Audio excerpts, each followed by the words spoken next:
got Brian Henry in the studio with me. Yeah.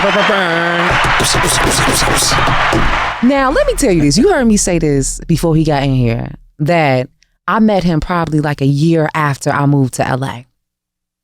I met him at an event, Nathan Williams. Mm-hmm.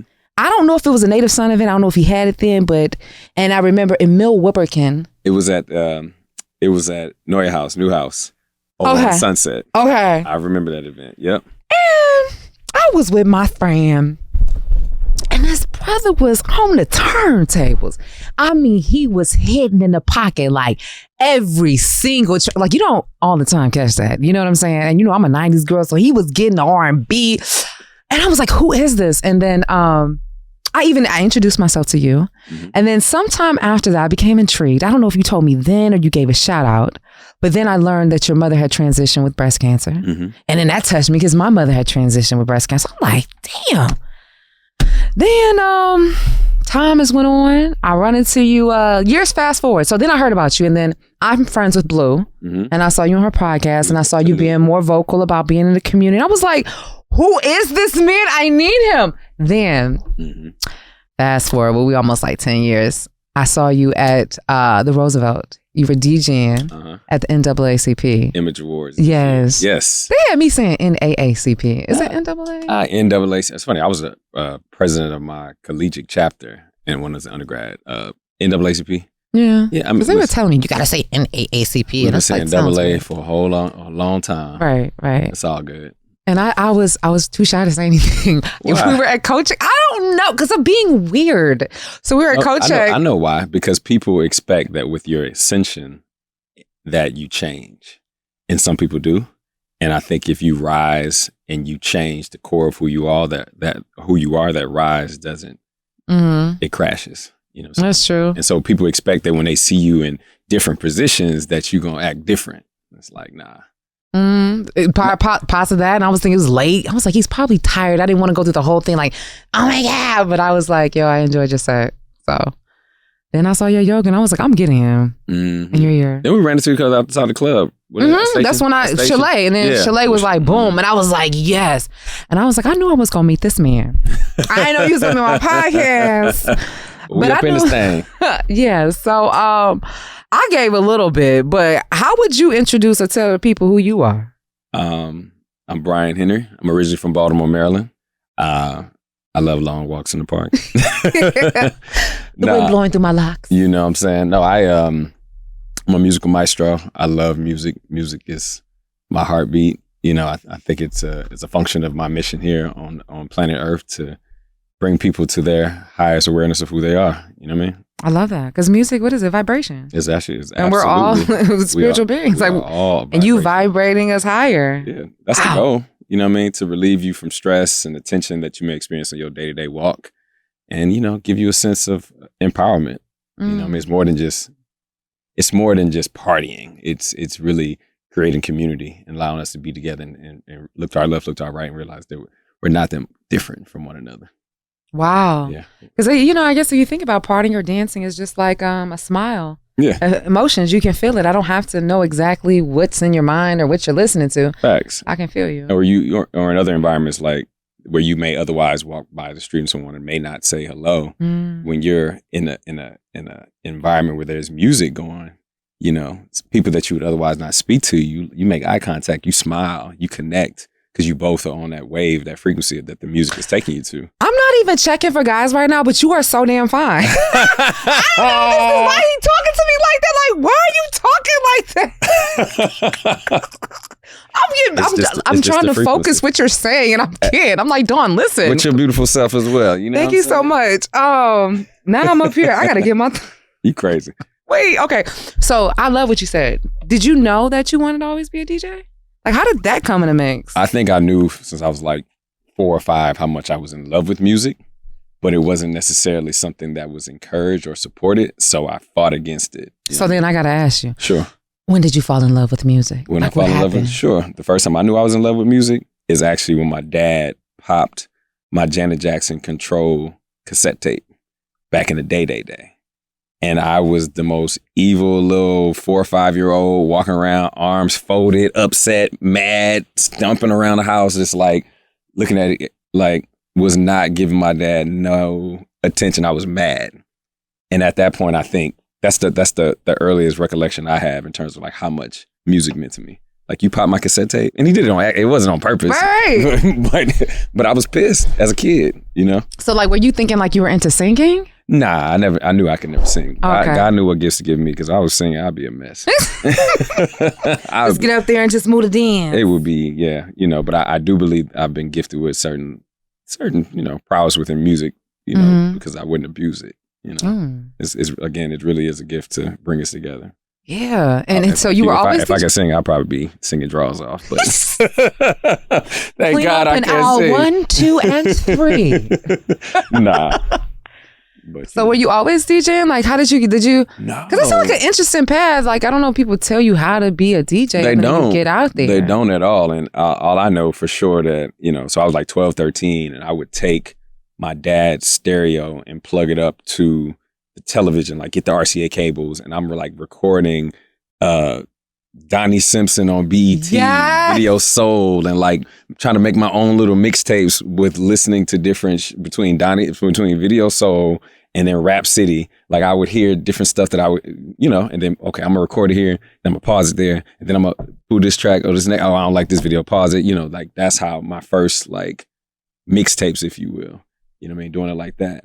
And then, you know, fast forward when the Napster era, when you download bootlegging music. Why are you making it sound so old? Damn, stop. Listen, getting up there, you know what I mean?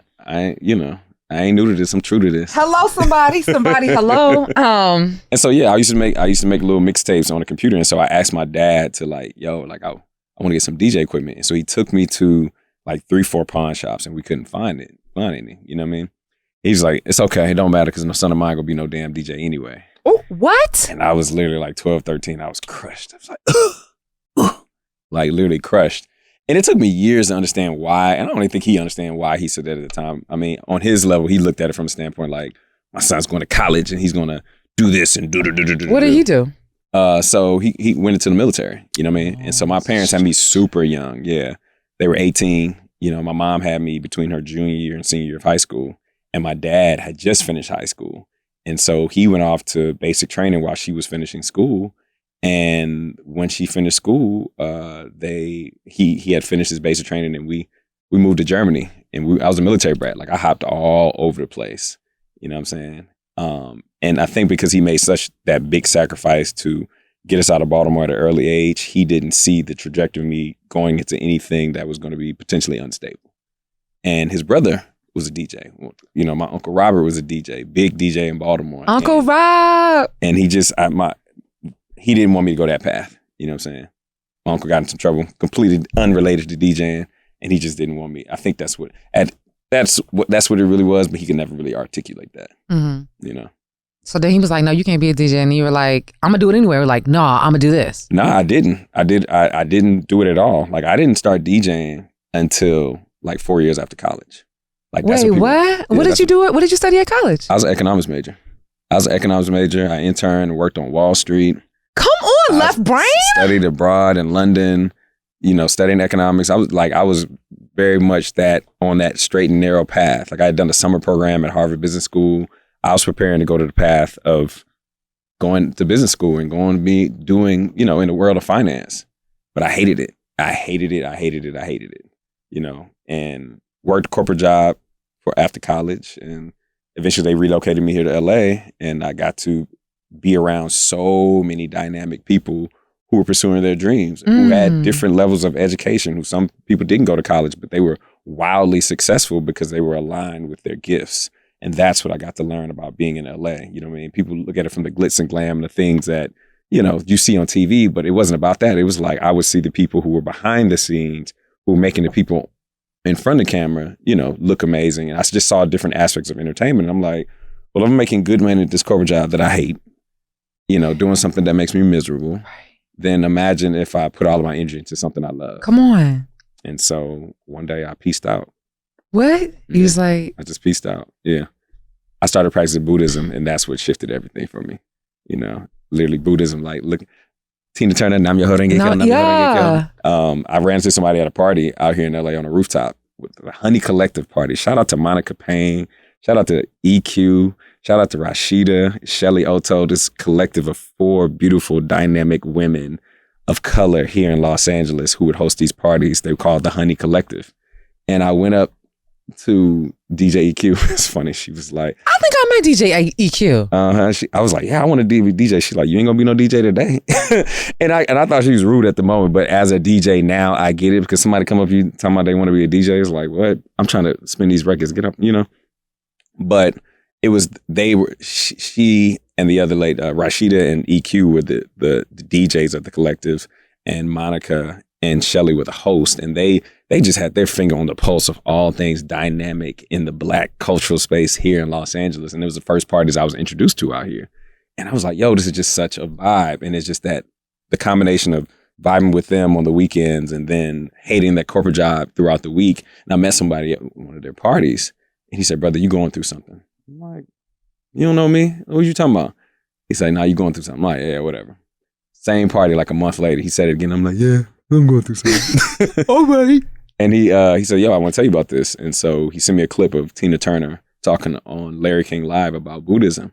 And I picked the phone to me like, bro, I've been wanting to know about this my whole life because I didn't understand what it was. But I was like, whatever it was powerful enough to get her away from Ike. Right. And so I was I was in a bad relationship, bad job, hating life. You know what I mean? I was just like, let me just go to a meeting. And so what I learned is 𝘠𝘪𝘵𝘩 means I devote myself to the mystic law of cause and effect through vibration and sound. When you devote yourself to a law, it's a universal law. It's like gravity. You don't necessarily understand gravity, but you know that your feet are planted on this ground, it's mystic because you can't see it. It sometimes defies mental comprehension.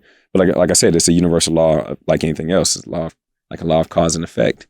And when I learned that I am the cause and not the effect of things that happen to me, that means that I am a co-conspirator.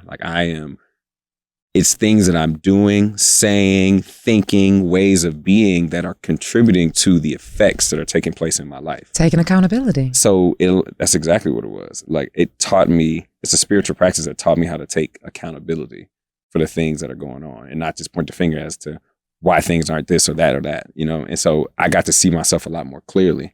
And I realized you can't be what you cannot see. Yeah. And I realized I was choosing to be a lesser version of myself because I was moving out of fear. And the fear was what was keeping me in this corporate job every day. What does that mean? What does it mean to be moving in fear? Meaning that I knew that I was capable of more, but I was afraid of other people's opinions. I was afraid of being broke. I was afraid of falling on my face and embarrassing myself. I was afraid of, things just not working out. But that's not faith. Faith and fear cannot exist on the same plane. And so I realized I was choosing fear. And so I had to make a different choice. And when I made a different choice, funny enough, I was chanting at the Buddhist Center, the SGI Center out here in Los Angeles, and I met Herbie Hancock. The Herbie Hancock? The Herbie Hancock. He up there leading 𝘠𝘪𝘵𝘩. He up there at 7:30 in the morning just chanting his behind off. And I was like, I gotta talk to him. And after the session was over, I briefly talked to him. I was just like, how did you, in your era, convince your parents or convince people around you that you needed to be a musician? And he told me a brief story, how he was almost failing out of all his classes, but he got C's at the last minute of his studies, but he was putting so much focus onto, like a symphony or orchestra or some type of musical group that he was with at the time. And he explained that at that moment, because he was able to successfully still graduate, that he told himself he would never deny himself again and that he would pour all of his energy into his craft. He wasn't trying to he was like an electrical engineering major, something completely, it just wasn't in the field of music per se. And he said, if you're serious about this, young man, you'll take lessons. Every great musician from Quincy Jones to Beyonce, still to this day, they take lessons. You go take lessons. And that day I walked out of Buddhist Center and, called up Scratch DJ Academy here in Los Angeles, and I signed up to DJ school. What? Yeah. So were you in DJ school as well as you were still working in corporate America, or did you relinquish it? So that's a funny little story. I took a 6-week DJ course where we met once a week And then we had, you could come in and practice hours and shout out to my professors, DJ Hopper and Chalk from the Beat Junkies. You know what I mean? I learned so much from both of them while I was taking those classes, but I took a 6-week course and then I quit my job. Did you have money saved? I had a little bit of money saved, not a lot. But I came in signing up for the next 6-week course and I told them, I was like, yeah, I'm gonna be a full-time DJ. I'm gonna be a celebrity DJ. They're like, okay, that's great. They're like, I said, yeah, I quit my job. They's like, what? I said, yeah, I quit my job. They're like, you did what? And they knew I was at a corporate opportunity. So they literally stopped class and pulled me outside and like, you did what now? They said, no, you don't understand. This is hard. Like, this is not a 1, 2, 3, it's easy. Like this, people take years and never amount to, you're saying you want to be a celebrity. A lot of people want to do that. You know what I mean? Like you need to go back and ask for your job. You need to spend more time in this than you just taking one class and thinking you're ready to be a DJ. I said, yeah, I heard you, but no, I already quit. It's too late. I already put the 2 weeks in. It's done. I'm here. Let's go. And they looked at me like, yo, he is insane. But I think if I didn't go to that level of extreme, then I wouldn't have done it. Yeah, Mr. Harvey always says, you'll never know if your parachute will open unless you jump. Mm-hmm. And you'll never know if you can fly until you jump. So I want you to be real. Sure. Did it ever get low? Hell yeah. How low did it get? What did that know? Does it mean like, did you have a car when you were on the bus? Were you able to eat? How low were you? How really? Because I don't think people really understand or really talk about it. They don't get it. Like I'm in a moment right now. I had a little moment. I took 2 buses to get here. Mm-hmm. This is damn near 2 hours. You should have called me. I could. Well, I scooped you. Right, but it's just a testament of how far you gonna go. So for sure, how far are you going? Or how far did you go? How low did it go? How low did it go? I mean, there were moments when I had this gig and it paid $300 a week. My rent was $1,000. So $300 a week. That's $1,200 for the month. My rent was $1,000, and I still had to pay for groceries. You didn't get your food stamps? I didn't even know I was eligible for food stamps then. Anybody ain't tell me, you know what I mean? But I still, for that extra $200, one extra I had to pay for gas, for utilities, for, food. Like, that's how tight it got at certain moments. You know what I'm saying? Thank God my friends. One of the things, shout out my best friend, one of my best friends, Shanita Castle. Castle's Catering. She is dynamic. You know what I mean? She's an incredible entrepreneur Negro based here in Los Angeles. She specializes in Creole cuisine. I love to eat. And she's from New Orleans, so she don't play. She out here, you said? She's out here, but hey, baby, you want to come on? We can definitely have a taste test. Come on, get your vitamin D. Okay, we're back. But one thing she always says: as long as we owe each other money, we'll never be broke. Oh! And I thought that was the craziest thing, but what she means is like how we've been able to circulate money within our friendship circle when we respectively have had our low financial moments. You know what I'm saying? She borrowed $1,000. I borrow $1,500. She give it back. Next thing you know, can I borrow it? And that's how we've, in our low moments as fellow entrepreneurs. And that's why I say it's entrepreneurship. Because we do, as Black people, we do things a little differently when we're going out to pursue our dreams. We don't come from trust funds and a lineage of folks who have, oodles of money in the bank. Say, hey, you can just sit up here till you figure out what you're going to do. Here's your car. Here's your home. No. You can do this summer apprenticeship and this could be free. No, we don't come from that. So entrepreneurship means sometimes we need to borrow from our respective friends and family within the community in order for our dreams to come to fruition. You know what I mean? So it got low in those moments, but it never got too crazy because I had my best friends around me who got it, who supported me through the journey. And you knew them from out here or from back home? We back in Atlanta. We went to college together. She graduated from Spelman, graduated from Morehouse. My other best friend, Tay, you know what I'm saying? He started out from Morris Brown, and then when Morris Brown shut down, he took a break off and then transferred to go to film school out here. And so he actually led the pack coming out here. Now he's an incredible producer. He's produced everything from Normani's VMA performance last year to videos for Cardi B's Up, Big Sean's I Don't With You, City Girls performances, Kendrick Lamar's, like when Kanye did the performance at the Hollywood Bowl, he's a producer for that. Like he's done so many incredible things. But again, he's another one who's been in the trenches. Y'all was in the trenches. In the trenches, absolutely. And that's why everybody think everything is sweet. People were not shooting in the gym.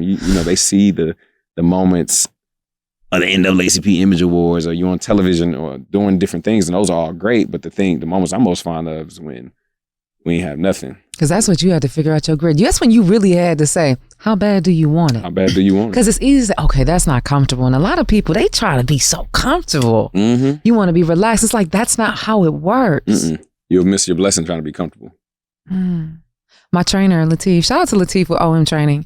He says magical things happen outside your comfort zone. It does. It shows you what you're made of. And it's like, yo, let's keep getting uncomfortable. Like, it's not going to be great. Like, I be in the gym dying. Mm-hmm. When I walk outside, I'm like, yes. Mm-hmm. So let's grow. So that had to be something. You were already stressed out about the fact of what you needed to do, so much so that you said, let me, check out the temple. Yeah. Then you feel like you got your home, and then the brothers that's in there to teach you about your dream, to be like, open up the pearly gates. They like, wait a minute, brother. Then you actually experience whatever. Those downs. So then what happened when it started, when it started going up? I read something that said you have to make spiritual claims to money. You know what I mean? Money, just like anything else, is an energetic frequency. And if you always have a mindset that believes that, if you have a impoverished mindset, then that's what shows up in your space. You know what I mean? And it's the little things that we do. I can't afford that. Oh, that's too much. Or I don't know how I'm gonna pay for that. It's those little things that we say that create our reality when it comes down to our relationship with finances. I put in work. I put in work in terms of DJing backyard barbecues. You know what I'm saying? The quinceañeras, the high school proms, the weddings. Your mama's 60th birthday party, 65th birthday party. I remember I drove all the way to the Bay. My first out of town gig. I was so happy. I drove all the way to the Bay from LA for $500. All my equipment stuffed in my 2-door silver 2001 Honda Accord. Come on. To DJ a 50th wedding anniversary. It's an amazingly beautiful couple from based here in Los Angeles. They, for some reason, decided to celebrate and they're in their 70s. So, I'm playing Aretha Franklin. Come on. Chubby Checker, Do the Twist. I'm playing like literally old school, not old school, old school music. You know what I mean? Because I really wanted it. You know what I'm saying? Putting in work in all those respective environments, dealing with a few club promoters who don't want to pay you, all that other stuff. You then just get to a point where I just turned a corner and decided I just want to do this at a different level. So I'm gonna do it a little differently. I'm gonna dress a little differently. I'm gonna stand up a little differently. Come on. I'm gonna craft and curate an email just like this is a business. And so that was what I realized is like, that's why I'm thankful, even though I resented my pops in terms of him not encouraging me to pursue music at an earlier point. I'm thankful that I had a business acumen and structure that stepped in with me into the creative world, because that is when the corner turned, when I was able to merge those two worlds together. You know what I mean? Got the extra polish. Mm-hmm. I guess we don't have to go back there, because I remember I would see you on Instagram. And I don't know if it was at your old apartment, but you used to DJ or something in there. You had the stairway, so that was dope. It's so crazy because they were tearing down that building last week. You should recreate that. With that space? Yeah, like at the next block party event, and that could be like a photo moment. It could. I mean, and those who know. We used to do graffiti. So back to how the block party got started. My boy Tay, he had a 4-car parking lot behind his building on the corner of Hauser and Venice in LA, Mid-City. That's right down the street from me. And the beautiful thing about it, because it was on the corner, there was this big brick wall that kind of encapsulated the space and separated it from the main street. Uh-huh. And so we were back there one day looking around. And so there was this venue that I wanted to host my birthday party at. They're like, yeah, you can come through. We'd love to have you. We know you bring a great crowd, but don't play no trap. I'm like, excuse me? They're like, yeah, you can play like more 89, early 90s hip hop, but don't play trap. And I'm like, I'm not even a trap DJ, you know what I'm saying? But if I want to play some bands and make a dance back then, I'm like, that's a problem? They're like, yeah, no, we don't want that. So I'm like, y'all want my money? You want the money, actually, you want my people, you want the money we're going to bring in here, but you don't want us. And some of us is trap. And so I'm like, nah, I'm not having that. You know what I mean? So instead of doing it with that particular venue, we decided to host a party behind my boy's building. And that's how the block party was formed. B-Hen's Block Party. It was called B-Hen's Block Party because it was my birthday. What? Yeah. And so it started back there in his crib, and then it just grew from there. Okay, so we about to come back real quick because we're gonna talk about B-Hen Block Party. Because a lot of people say like you gonna get gay, straight, everybody partying at once, just having a good time, and everyone in between. And a lot of spaces you don't get that. Right. And I can imagine it's a testament just to your journey as far as being an Army brat. You've seen so many cultures. You've been exposed. It's like a chameleon. Put me in a room and I'll be there. For sure. So, all right, y'all. You know I got Brian Henry in here. We're going to talk about that. We also going to talk about how his involvement with the LGBTQIA plus community, as well as we're going to talk about some white colonialism and the effects of it. All right, y'all. We'll be right back. Did it ever occur to you that right now, at this very moment, is the youngest that you will ever be? Like you will never get a moment like this again. And I guess it's something to really think about because I'm sure all of us are so guilty of putting things off, waiting for a better moment, a better time, a better space, rather than seizing what we have right now. And as time goes by, you look at it and it's tomorrow, then it's next week, then it's next month, then hey, it's even the next year. And it's like, no, we need to act right now. I was watching this video. It was on Instagram. And this lady was talking about life and she compared it to alphabets. And she said, you know, life is through B through D. And I was like, Well, she said B is birth. And then and then you go on to death. But in between, that's the C, that's the choice. And it makes me think, we have a choice every day to live our best life. And not just one, not two, not three, but 86,400 choices because there are 86,400 seconds in every day. What are you doing or how are you making your choices? And believe it or not, the choice not to make a choice is a choice in itself. And that's a choice where you're just stuck. And I'm calling for more. I want more for you. I want you to get in the driver's seat of your life and make a decision. Whatever you're feeling in that moment, just do it and follow through with it. Stop waiting on the perfect opportunity. Stop waiting on the perfect moment. Just seize a moment because you will never get a moment like this. I'm going to be honest. I'm guilty for wanting to be indecisive. Not sure if I've made the right decision or if there's a better decision out there. And as I am in my meditation process, as I'm more grounded, as I'm realizing that whatever decision that is made, it is right for right now. And that's what I want you to do. I want you to seize this moment right now because yeah, sometimes it's difficult to make a decision. Yeah, it hurts to change. And yeah, it hurts to stay the same. So what are you going to choose with your dash? You know, because that's the dates that we see on the tombstone, right? The birth and the death. But then that's dash, that's the choice, that's the life, that's the story. What's your story going to say about right now? And I want to have you chew on this. Whatever you're going through, remember this. Let every situation be what it is instead of what you think it should be. Okay? And when you operate and live in that way, you'll realize that all you got is right now. Now, right now. So we left off, you were talking about how you started with the block party. Sure. And you said it was a matter of creating your own lane, creating your own space. Yeah. So then after the venue was like, no, y'all went to you said your boy's backyard? Yep. He had a parking lot behind his building. They ain't had no yard. It was all asphalt. And then what happened? That was it? So no, we just grew it. Started out 250. Then next year, 350, 400. It just kept growing. And we would always go to the police station. And they were like, listen, on private property, you do what you want to. You good as long as nobody complain. And I think the fourth year we did it, or the fourth time we did it, LAPD sent a helicopter. What? At that point, we had reached like 500 plus people behind the building. And we were at capacity. And all the neighbors was cool because they be doing these loud quinceañeras in the neighborhood. But it was this one new neighbor who was not with it. Always that one person. Cabaret back there, the legal cabaret. And he called the police on us. And the helicopter, they sent a chopper. And that chopper flew across around that party and beamed that light down. You know what I mean?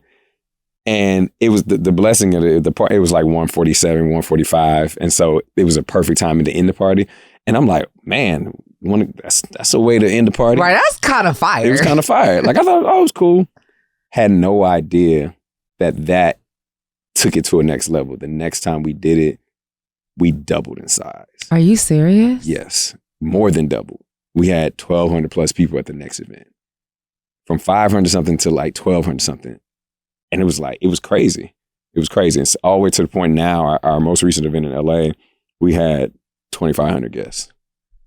You know, and even that. And I saw them sponsors up on there, the little bars. Even that was an increase of 700 people from the last year we did it. And I'm like, it continues to grow, and I think it's a testament to the experience we provide. Yeah, because what you say nobody's VIP because we're all VIP. We're no one is VIP because we're all VIP. I tell people, look to your left, look to your right. It's just like church. Say hello to your neighbor. Straight, gay, black, green, blue, lesbian, transgender. We don't care, honestly. We want you to come as yourself. But and it's not that we don't care if that's a part of your identity. We don't care because it's not a determining factor. It's not a determining of us factor having a good time. Of us having a good time. We're gonna have a good time because we came here to enjoy the music. We tell all the DJs who we're blessed to hear play, do not come over here and give us the same old soundtrack.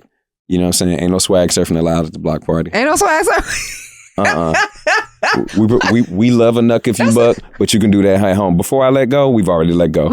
And those are all amazing songs. We're not holding on anymore. We are not holding on. You know what I mean? Like, those are all amazing songs for our community, but we hear them at every single event. So I tell them, dig in your bag. Give me that 𝘋𝘢𝘪𝘯 mix with Marvin Gaye with a splash of, Marvin Sapp up in there. You know what I mean? Like, give us something that you would listen to if you were at home and Questlove said, give me your soul. Give me your soul. Give me something. I was gonna say, let me just stop. Give me something you can feel. Let me just stop right there.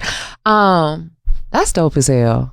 And I think that was something, because I think I've been to 2 of your block parties. I went to the one last year, and then before that may have been a couple years ago. Oh no, the year prior. Because how many years has it been? You said 7? We've been doing this since 2014. And the year we missed was 2020, the pandemic year. Oh, so 7 years. I was right. Yeah. Wow. Come on, holler. What are you? One thing that I think that really stood out to me is because I love the diversity with the crowd. It was like everybody getting everything on. And that whole thing, it's like not being divisive. Yes. Divisive. And I feel like one thing that you said that was so interesting is you talked about showing up as yourself. Yes. Like, what does that mean, especially now? I think, my experience when I learned that going out into nightlife spaces is intimidating to a lot of people. Women feel like, okay, I got to have a certain heel on, or my dress has to be a certain fit. Guys feel like I got to spend thousands of dollars on bottle service. And that's whack. You know what I'm saying? Like, it creates an environment of the have and the have-nots in nightlife scenes. And I thought that was just in LA, but I've learned this in major cities across the country. And to me, if it separates us, then it's not love. You know what I'm saying? Music is love. Music conjoins. Music brings us together. So we created a space where there's no sections, there's no VIP, there's no guest list. You know what I mean? We did away with all the things that give a hierarchy of separation within nightlife experiences. And we love doing it outdoors. There's something about the freedom of having the stars that you can look up at, the moon you can look up at, while also hearing music that just sets your soul on fire. And release your wiggle, you know what I mean? Right, come on. And I mean, if you've caught Mr. Ryan Henry on Instagram or social media, he gets it down. Throws it down, and the fits be so damn fly. Thank you, appreciate it. You said getting the wiggles out. I can only imagine that release that people feel. That release of joy, that peace, and what it does mentally. Yes. How would you say, because I really feel like our gifts, our passion are essentially to feed ourselves. Like, I'm always here to inspire. Like, that's my thing, but not like I don't love you. Like, I'm not trying to inspire you, but I'm speaking to myself. And therefore, I feel like I can give to my overflow so it flows to someone else. Can you tell me how your music, how you DJing feeds you? Yeah, I mean, that's a beautiful question, because when I was trying to get put on, or I was trying to get on, if you will, in the earlier stages of my career, they were like, you got to play top 40. And top 40 was just code for like, play music that's appealing to the ears of Caucasian people. And, you know, I love all music, you know what I'm saying? You know, I love music from all genres. But, you know, I was showing up in a way with my gift that wasn't serving me. So I don't think it was of really any value to anyone else. It's not until I stepped away and was like, you know, what makes me dance? What makes me feel good? Like, what music?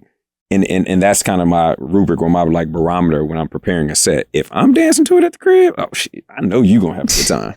Because to your point, it's feeding me first. You know what I'm saying? It's putting my air mask on first before I can, you know, put the mask on someone else.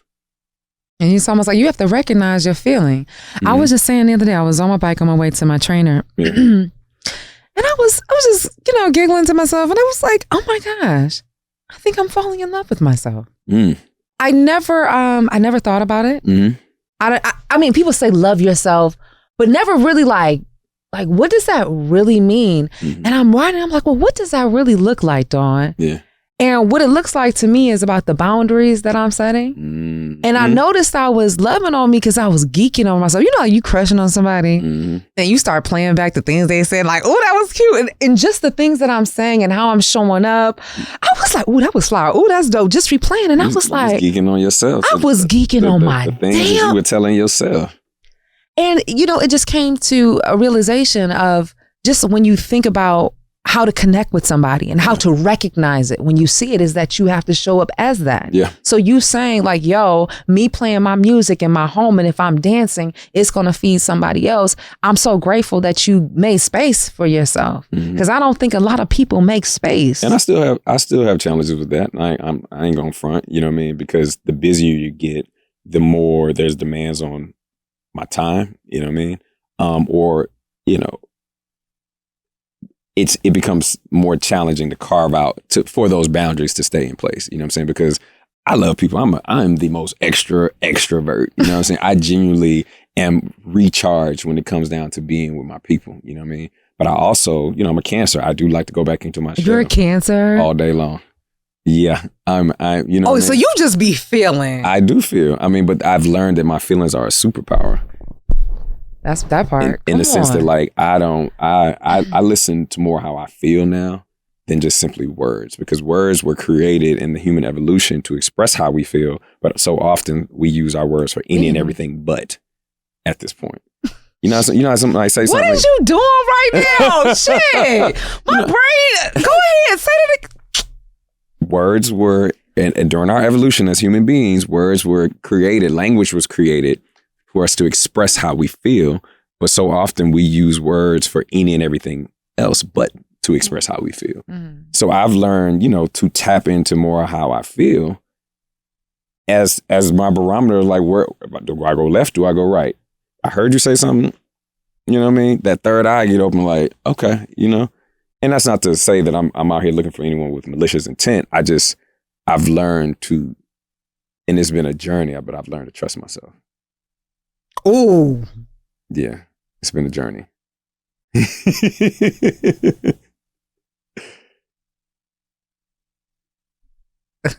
Oh, mic drop? That was a mic drop moment?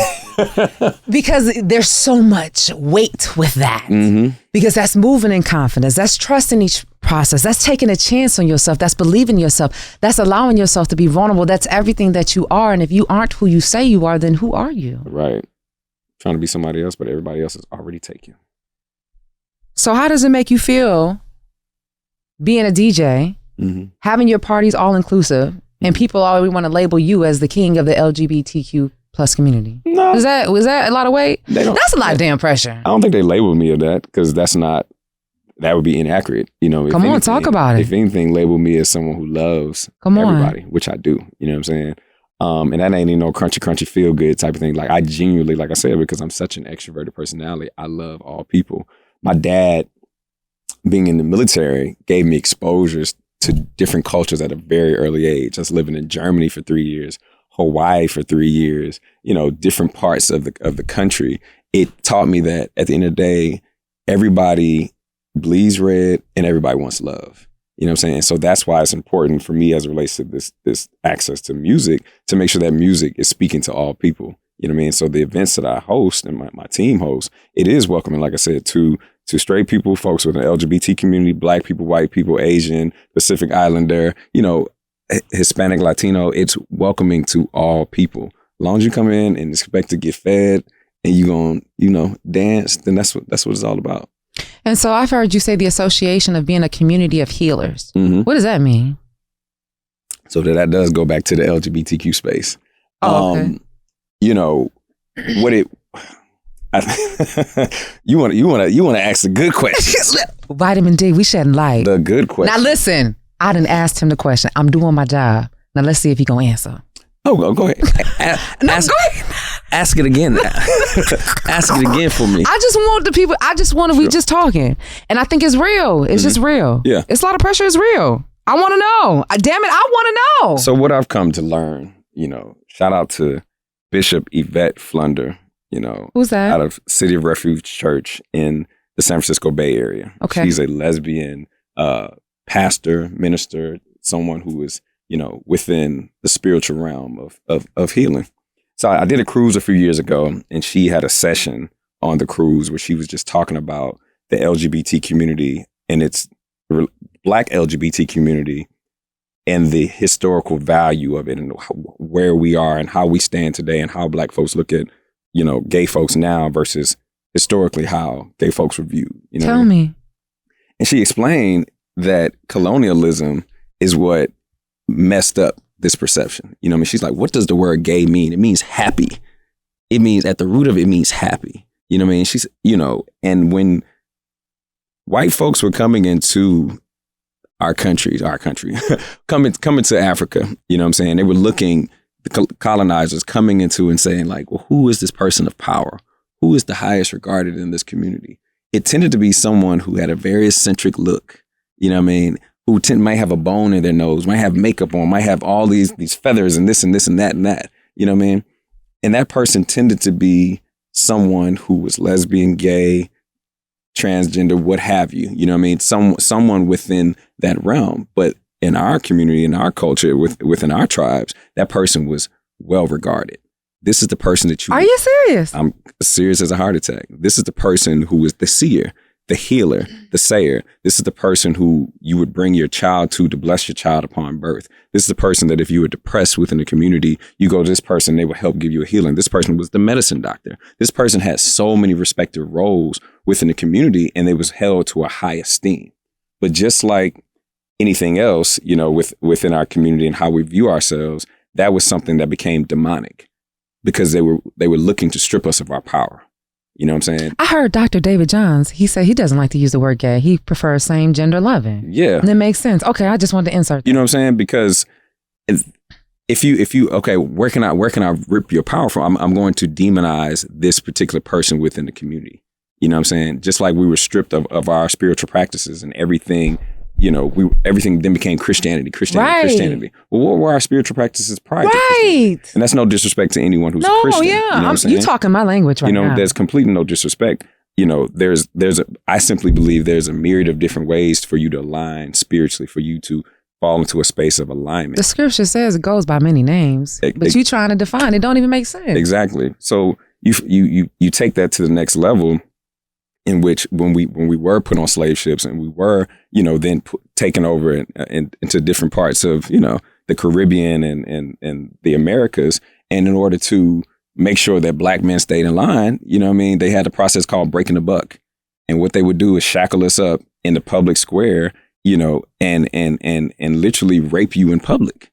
The master, the white master raping this Black man to sodomizing him in order to make him his power. To strip him of his power, and doing so in front of his wife, his kids, et cetera, et cetera. So much of the perception that gay is evil or that it's wrong is all those other things is because the way that it was demonstrated, it was put on display, correct, and used as a sense of control or isolation. It was inflicted upon us in the sense of trauma. You know what I mean? And it's something that's still within the Black community, it's still something that we are healing from. You know what I mean? So when you understand the historical context of it, it puts a different spin on it. You know what I mean? Like, Black men, Black women, no one chooses to wake up the day and say, I'm gonna be the butt end of a joke. What? I'm gonna feel less than today. I'm gonna allow people to think less of me because of my sexuality. I'm gonna choose this, and everybody's gonna treat me bad and curse me out and beat me. I'm gonna get my ass beat every day because I want to choose that. Come on. No one chooses that. You know what I mean? Just like you don't choose the color of your eyes, just like you don't choose any characteristic within how you show up. You know what I'm saying? But again, there's a lot of room for the ignorance to be diminished within our community. And my goal is to simply speak on it. But then also, why you say it like that? Because why you say speak on it like that? Because for a lot of us are afraid to speak on it, or a lot of us aren't aware of what the roots of it and why Black folks as a whole are just somewhat uncomfortable with the conversation. Why you feel like we uncomfortable and you're afraid to speak on it? Because we've been told for so many years that, you know, if you aren't straight, you're going to hell. So who would ever want to put themselves in that box? Yeah. Who wants to put themselves in that box? Why would anyone choose that? So did you hear about the Don't Say Gay bill? Yeah, down in Florida. Yeah, how you feel about that? I think it's ridiculous. I think it's just like, you know, it's just like the right for women to choose being removed from our country. There's certain things that are just going in reverse. But I think that's why it's more important that we be vocal about it so that every human has equal rights, period. You know what I'm saying? And it's so interesting. Like, people talking about, representation, I want to be seen. I want my child to be recognized. But you have a child that identifies with something and they can't even see it. They can't even recognize it. Like, and I'm understanding now as I'm embracing my sexuality more, as I'm working on how I want to show up, how important it is for the community. Yeah. I can feel the breath leaving out of my lungs right now. But I got to do it because if God is going to put it on me or whatever, here it is. But I'm just not realizing, I didn't realize until I was talking to some friends and I was talking about me being in 8th grade and I was embarrassed to dance with my girlfriend. And I had to watch her dance with some other guy. And I'm just regurgitating the story. Yeah. And they're like, oh my God, the next thing I know, I'm getting all emotional and stuff. And I'm just like, wow, you don't even realize, like, somebody that you can love and care about, whatever love was that in 8th grade, it probably was everything. I mean, I get it. But that restriction. And then we wonder why people have stress, why they're anxious and have anxiety and all of this stuff. Anytime you're being less than yourself, you know, your soul is like crumbling on the inside. You know what I'm saying? And the goal, I think, here, while we're here on this earth, is to understand what our mission is and to let that soul glow, like, for real. But you can't do so if you're under the thumb of any type of oppression. You know what I'm saying? Like, and it's just to cover up. And that's like with vitamin D. It's like, okay, how are we going to shed the light? Yeah, you need the light. You need that vitamin D. Come on. You need that sunlight. Come on. And understanding that with the light, it's going to shed on the good and the bad, because if we want to be better and we want to do better, we have to be able to see better. Whether it's going through meditation, whether it's going out to a party and connecting with people at the B-Hen Block Party, we just got to get to the point of what you said, how you started out, making a space. Yeah. Making a space for people to show up. Yeah. So it's really appreciative. I'm glad we did talk about, because I didn't even know that. It's all love. I mean, it blew my mind. You know what I'm saying? Like, the nerve of me to think less of myself because of some colonizer and what they did to my people and how that has been, the trauma of that and how that's been passed on. The nerve of me. Like, I can't fulfill my mission on this earth if I'm worrying about who thinks I'm less than because of how I was born. And here's the thing. I've been telling, I realized, like, my dream is on the line right now. Like, I left my job. Yeah. I was the digital content producer for the Steve Harvey Morning Show. And I left my job there, but thank God, the way God shows, I'm still coming to the same building. Yeah. And what I've realized is that I'm like, okay, getting more comfortable with my podcast, making sure I'm sharing. It's like, I know what God promised me. Mm-hmm. I know. I wouldn't have this vision. Sometimes I'll be thinking, like, why is all of this on me? Like, why do I feel like I gotta risk everything? Because if I tried to be what I say is normal, of doing something that goes with the crowd, I don't know would it be worse? Right. You know what I'm saying? Say if I had to go this route, my dream, and I'm on the street, God, I'm not trying to speak that, Heavenly Father, no. But what I'm saying is that whatever the angst could be in it, but just like you said, when I was created, everything, every piece was such as that. Mm-hmm. And if I have these desires as bad as I knowingly want, I'm gonna have to show up as Dawn. it's not, oh, here's the leg or here's the piece. No, all of this work together. Absolutely.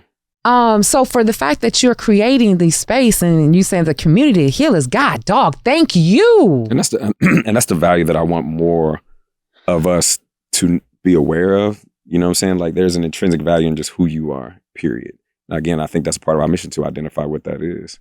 But in order for us to do so, we have to remove, representation matters, and we have to remove ourselves from spaces that aren't safe or aren't welcoming or try to treat us as less than.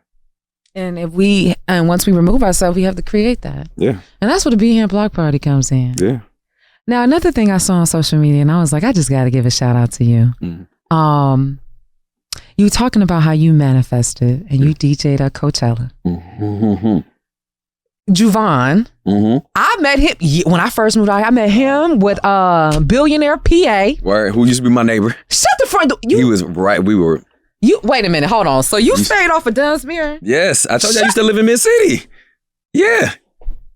Yeah. I was upstairs. You were not upstairs. I was in that same building. Really? Okay. So with the Rob Trevor is the older guy.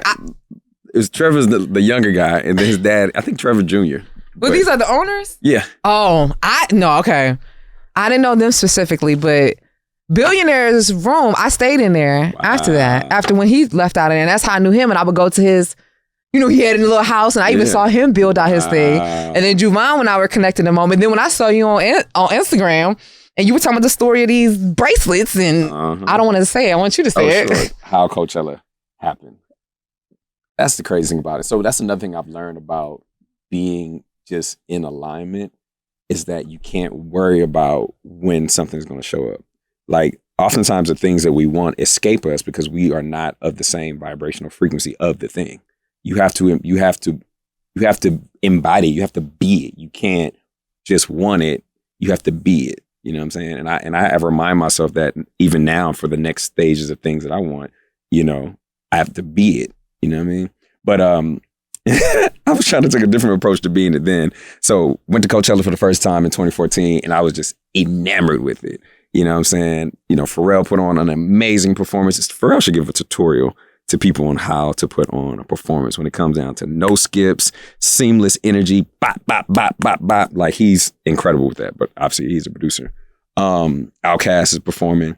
And so the Coachella band was on my wrist, and I made a promise to myself. I was like, I'm not cutting this Coachella band off until I perform at Coachella.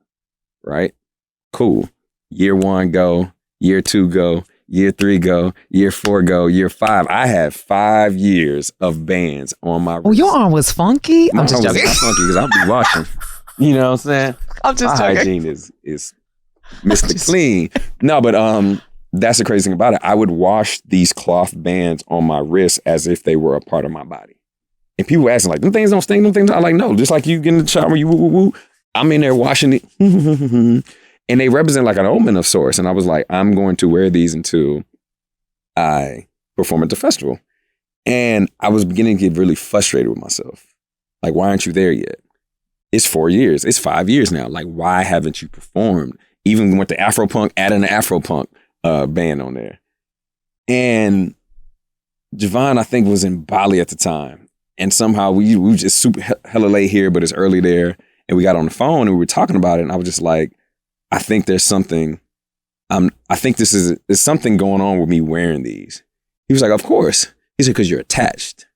Anything that you want, you have to detach from it. You can't be so attached. You have to be it, but you can't be attached to like love, right? Okay. Oh, listen. We're not gonna go there. Stay right here. Stay right here. And he said, although it's light on your wrist, the weight of those bands will increase the weight in time before this manifests. Juvan, like, you better. And it was literally like, what did he just say to me? That's a bomb moment. And I go from 5 years, people making jokes, people asking me, people even year 1 when I had it on, I met 3 Stacks. I met 3 Stacks at the Hollywood Bowl. And I came up to Andre 3000. I was walking by him and I was so excited. I turned around and I punched him. I was like, yo! And I said, oh, my bad, bro, my bad. He's like, yo, I said, oh my, you don't like, Andre is my favorite artist. I did yoga with him. Did you? Yeah, he gonna introduce himself, but I know who you are. Right. He is my favorite artist. When people ask you like, when you fall in love with hip hop, or when you I fell in love with hip hop on ATLiens, their second album. You know what I'm saying? Wheels of Steel. You know what I mean? Like that whole album. Anyway, I said, bro, can I get a picture? He's like, yes and no. I'm like, what do you mean? Like a true Gemini. Yes and no. He said, no, because if I give you a picture, everyone's gonna see it and everybody's gonna be swarming to get a photo. Yes, because if you find me after the show, I'll take a picture with you. I was like, all right, cool. So I found him after the show, back of stage, figured it out. And it was Janelle Monáe's performance, actually. She was performing at the Bowl. I'm sure if she was performing with someone else. I don't remember. But we had backstage because it was Janelle performing. And I ran up to him again, didn't punch him this time. And I'm like, bro, you don't understand. You my favorite artist. I said, I'm so thankful you and Big Boy got to get back together and y'all performed at Coachella. I've been wearing this Coachella band. He said, nigga, what? You been doing what? Hey, man, you see this man? He done been wearing this band since, oh, man, you cool with me, man. I can't believe this nigga got this band on. I said, no, you understand? Like, you've inspired me. Like, I want to perform at Coachella like you did. I'm going to wear this until, he's like, yo, you crazy. You definitely getting this picture. And we took a photo, you know what I'm saying? But fast forward 5-6 years later, I'm still not performing at Coachella. And so the moment I had a conversation with Javon, I cut them off that night. You know what I mean? I cut them off because I realized I was too attached. You know, you have to release anything that you want. You have to release and give it time to manifest. And it's not about the thing that you get, the thing that you want, the thing that you want. I want this. I want that. I want to be this. It's about who you become on the journey toward that thing. Because these moments are fleeting. You know what I'm saying? You on that stage is an hour. You with these celebrities, they not my friends. You know what I'm saying? They are clients. They are people I'm blessed to perform for or with. You know what I mean? And then that's it. The moment's done. But it's like, who did you become en route to that moment? Were you more kind? Were you more compassionate? Were you more giving? You know what I'm saying? And to yourself first before other people, and then to other people. You know what I mean? And so I think that's what happened. Like I started being nicer to myself. I stopped beating myself up as much. I allowed myself to show up as Brian and play the music that Brian wants to hear. I stopped trying to people please all the time. I stopped being concerned about what people thought and if you like me and all these other things. And that's what happened between me cutting those bands off and then fast forward, getting a call like, you want to perform at the festival? I'm like, what do you mean? Weekend 2. We got the stage. You want? And the crazy thing about it, how that even came about, I called to give someone else a job. There was this incredible guy, Juice. He did all of our visuals at the B-Hen Block Party in 2021. And what made that block party so dynamic is that we were only 3 days from Governor Gavin Newsom allowing us to even have parties. Wow. He said it was okay to have parties on the 15th. We had the block party on the 18th. But crazy thing about it, again, just following my spirit, I knew it was going to happen. And I knew it was going to happen around Juneteenth weekend. So we had been planning for months. But we got the green light on the 15th and had the party on the 18th. And it was perfect. But at any rate, the Juice was doing all the visuals on the screen, the LED boards, whoop. And so we called him this year asking him like, yo, you did such an incredible job. What would it look like for you to do this again? Like, sure, I would love to. Like, you know, Oh, by the way, you wanna play? What you doing weekend 2 at Coachella? I'm like, I'm not even going to Coachella this year. It's the first year I wasn't going because I was so over it. You know what I mean? You want to play? I'm like, what do you mean? He's like, oh, I run the stage. I've been running the stage at Coachella for the last 10 years. What? And you just now saying something? He said, I saw what you did at your block party. I know you'd be great on that stage. What? And it just blew my mind because it's inconspicuous ways in which things manifest. We think things are linear. We think if I do A, then I do B, then it's going to equal C. No, it doesn't happen that way. You know what I'm saying? And I'm so busy wanting to be on Coachella stage, not understanding that it was more important to create value on the block party stage for my community. You know what I'm saying? Like, that's what I learned from that. Like, you want to go be so up here, well, you need to be grounded. You need to be right here with your people. So that's how Coachella manifested. Just before you got here, somebody came in the studio. They were like, wow, gave me compliments because I've been working out a lot. I've released a lot of weight. Release your wiggle. Yeah, right. Release the jiggle. But he came in, he was like, oh, wow. He was like, fast forward, basically the same thing you said. He said, well, I'm surprised they ain't got you doing more. What you mean? And I made space to receive because I don't, And I said, well, because I said, Dawn, don't let the ego respond. I said, well, I'm here. I got vitamin D. I said, this is my own thing. He said, well, what I mean by that is on FM. I said, well, it's building. I'm trusting the process. Absolutely. Because it's that same thing we talk about, saving ourselves so that it can flourish in the overflow. Because now that I got this platform to do this is open the door so that you see what I do. Absolutely. But you have to show up for yourself. You got to show up for and yourself. It's confidence in knowing. And then what I heard stellar above it all is that your blessing came for giving to someone else. Mm-hmm. Yeah. A prime example of like we talk about lifting while we climb. Yeah. That's exactly, and that is like it just blew my mind. You know what I mean? Like, and so Juice is flying with us to New York in 2 weeks to do all the visuals for the block party as we make our debut in Brooklyn. Wow, man! And so that's where things are just like, wow. You just don't know where your blessing is going to come from. You know what I mean? So if you had to give somebody some advice on manifestation or awaiting blessings, what would you say? Either or both?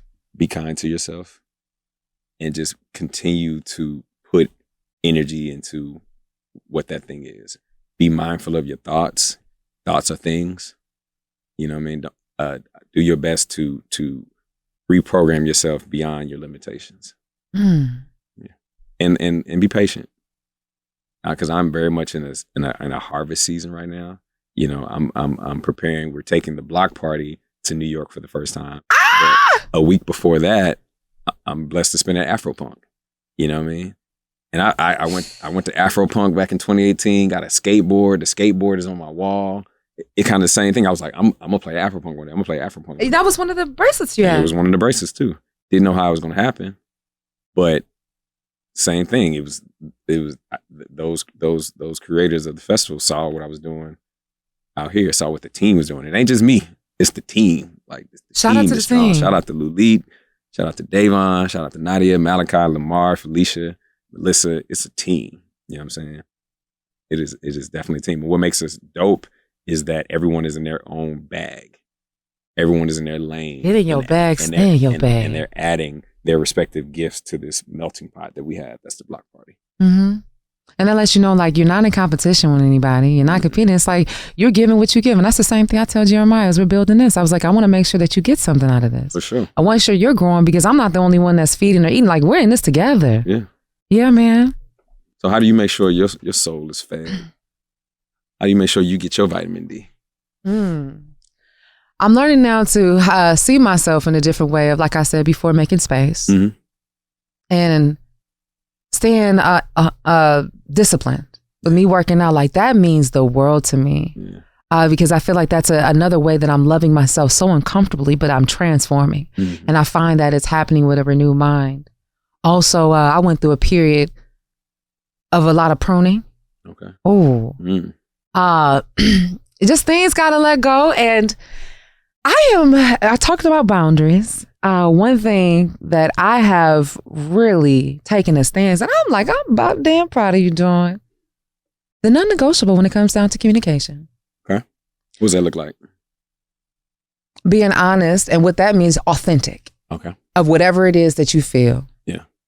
And giving me space so that I can show up authentically as well. Because it's like, while we learn, what are we fronting for? Whether if it's a friend, an intimate relationship, an opportunity, let's be transparent to communicate. I don't have to take anything from you. I'm not trying to take anything from you, but I know that's what gives me peace. Jeremiah said, we gotta go. Because we can talk all day. I know. Well, hold on. Let me just get this VitaChest. He said, hold out. Okay. So I want to tell you something. So this is the VitaChest. And in this VitaChest, we have some terms in here. Sure. Terms that are related to your career, your life, anything. Okay. Now, I always give the example, like, if there was a term in here, say if you play basketball, it might be pivot, right? All right. We know pivot is literally a movement. But then also, like, you made a correlation and saying how we pivot in life. Absolutely. So we got the feels. Sure. You ready to do the deal? So how many we picking out? Usually we do 3, but we can do 1. We'll see how you flow. You tell me how you feel. You feel like you want to word or Let's something? do 3. All right. I want all my vitamin D. Yeah. You heard it. You heard it. Okay. 1, 2. Pick one at a time? Mm-hmm. Okay. So when I read it, then you gotta say it out loud. Then you take a minute and then you tell us what it is. What it means? What it means. What it means to me. Both. Okay. We the culture. That's kind of perfect. For me, what that means is that, so for so long, we as Black folks in this country have been made to feel like we are less than. But the truth of the matter is we are the alpha and the omega. We are so incredibly dynamic and powerful and capable. We have built this country.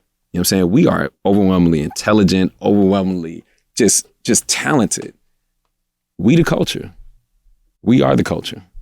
We set the tone. We set the tones beyond just trends. You know what I mean? I like that. Being all inclusive. And shout out to We the Culture. Shout out to Michelle over there at Meta. You know what I mean? Has a dynamic program. We the Culture. I know. I was checking out your bomb video. You were like, I know I work out a lot, but what do I do when I relax? Let me show you some of my life. Here he is on a boat. Mm-hmm. He up here working out, doing all the great things that shows just a balanced life. And I was like, come on, Brian. Yes. I know I'm not a stalker. I had to do my research. It's okay. I give it away. I heard the hell out of salt and pepper ketchup. Pick it up. All right. Vision. Mariah Carey, Vision of Love. The vision that, God has blessed you with, everyone is not going to see.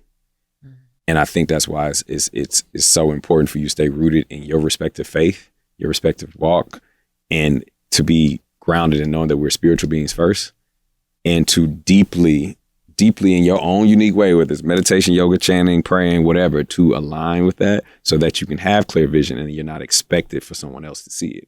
Because sometimes we get frustrated when we're going for our dreams because you don't get it. The vision was given to you, honey boo. It wasn't given to your mans and them. You know what I mean? What's the vision and mission for their life is completely different. So stay connected so your vision can be clear. Catch it. The greater the vision, the greater the reward. Last one. Shake it. Ready? Like a salt shaker. Coachella. We got to do a different one. We already talked about Coachella. All right. Bonus round. So these were made specifically for me. Yes. Okay. Manifestation. Very similar. You know what I mean? Like as I mentioned earlier.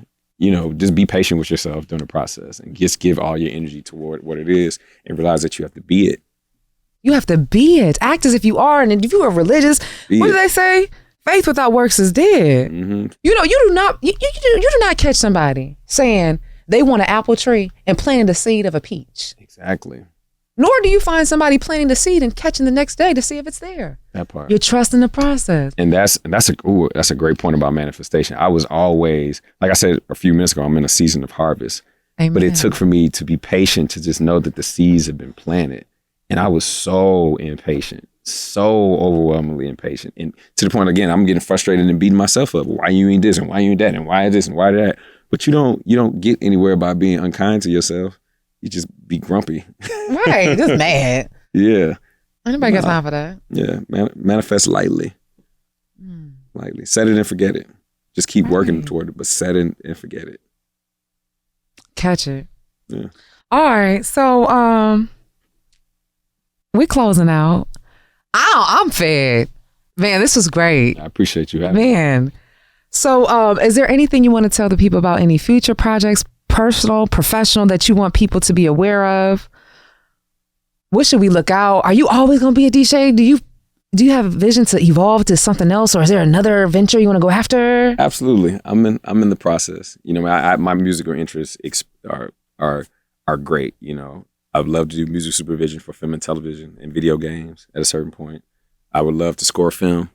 I would love to produce, to really get in my producer bag and create music from this musical vision that I've had for a long time. And so I believe those are some of the next steps that you'll see in addition to DJing. Come on. Yeah.